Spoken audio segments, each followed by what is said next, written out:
For more than 150 years in Canada, Aboriginal children were taken from their homes and from their parents and brought to government-funded residential schools. It would only be decades later that we would learn that they were abused sexually, mentally, and physically. They're now sharing those stories.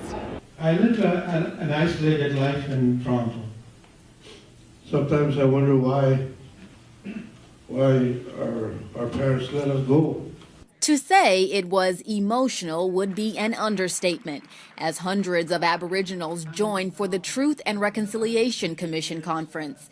During the gathering, natives recounted stories from their childhood and the many abuses that took place while at residential schools created by the Canadian government.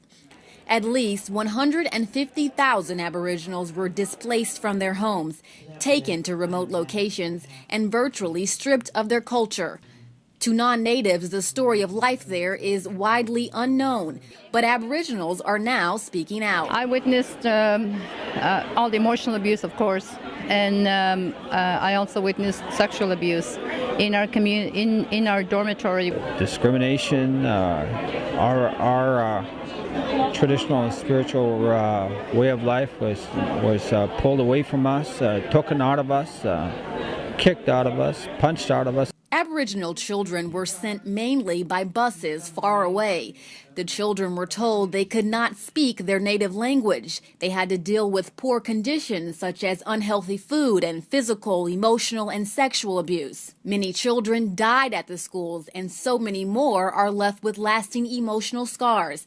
They say telling the stories helps to heal. This thing went on for years and years, and people knew about it, and nothing was done. In 2008, Prime Minister Stephen Harper apologized to former Indian residential school students, admitting it was a policy intended to, quote, kill the Indian in the child. There were more than 130 residential schools across Canada. While in different places, the same stories of abuses were present. The first schools opened in the 1870s. The last one closed in 1996.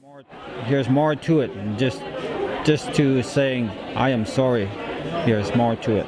I think the system they established was to put us in schools, where we can lose our culture, lose our language, that we're not allowed to talk. If we get caught with speaking the language, we would get strapped or punished. And that was the intent of them, to put us into another society and change our culture. Many Aboriginals say while history cannot be changed, the government can still help those children who are now adults by providing counseling and other programs. They also want their stories on record and the truth to not only be heard but documented in Canadians' history. Ashante Hathaway, Press TV, Montreal.